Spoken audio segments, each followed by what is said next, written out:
Do we have the capacity to ramp up production in such a way that it would make a material difference? And I think so, Tyler. I mean, okay, go ahead. we're heading to 12. Go ahead. Go ahead. I'm sorry. We're heading to 12.3 million barrels a day by next year.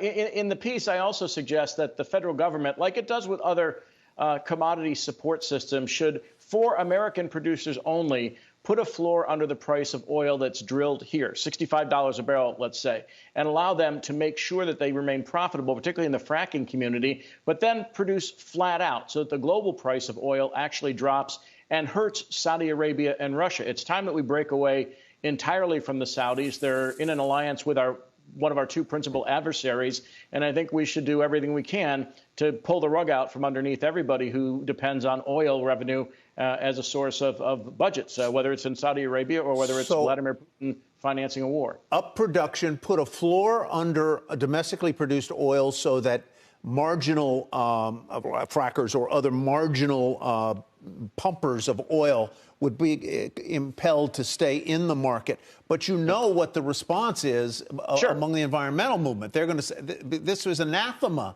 to them, and the Democratic left and many in the I almost said Obama, the Biden orbit would oppose this. Yeah, but Tyler, we have a short-term problem and we have a long-term problem. Long-term problem obviously has to do with climate change, with green energy solutions and the like, none of which will solve what is not just a domestic price problem, but a global supply problem, particularly in Europe. We should be in a position where, with greater transmission capability, more pipelines, more oil, even more natural gas, we should be able to help out Europe and others who need those supplies, bring our own price of gasoline down, and do everything we can to beat the Saudis and Russia at this game. There's no other time than the present. Should have started 50 years ago during the Arab oil embargo. We've missed our opportunities on many different occasions. I think it not just all of the above, but even go with the nuclear option. No matter how long that takes, start building modern nuclear power plants, which are among the cleanest sources of energy around, and do both short and long-term things that would be advantageous to the U.S., both from an energy policy perspective, but also a foreign policy perspective as well. Okay, so while you're building the pipelines and installing the rigs and exploring more places to drill, Ron, what's your idea about the way that the administration says it will use the strategic reserve as a tool? That's what it's there for. I mean, if you're having an oil crisis, use the Strategic Petroleum Reserve. Granted, it's been drawn down rather dramatically.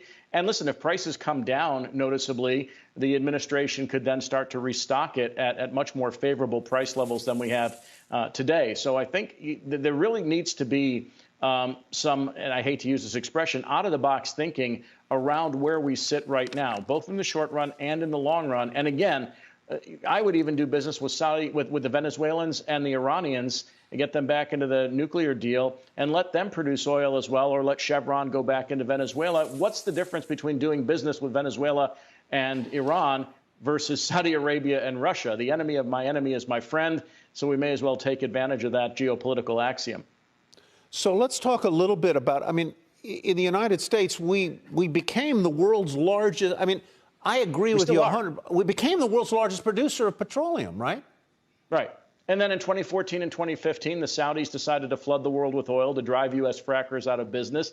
Russia joined the party later on and continued to push down the price of oil until the United States fracking community was forced into an untenable situation where we saw multiple bankruptcies, we saw some consolidation, and now instead of drilling, they're returning money to shareholders. So I think just in the short run, again, 2, 3, maybe even 5 years, we engage in a policy like this. I know climate activists will be very upset. I know environmentalists will be upset. But we have to figure some way out of this in the short run in order to ensure some long-run, opportunities in cleaner, greener energy. Whether that requires a sort of Marshall Plan or Manhattan Project to do it is also a consideration. But I think we really have to go pedal to the metal here to make sure that number one, not that we rely fully on Saudi oil, but they're not in the driver's seat, and that Russia can't finance its military aggression with highly priced crude.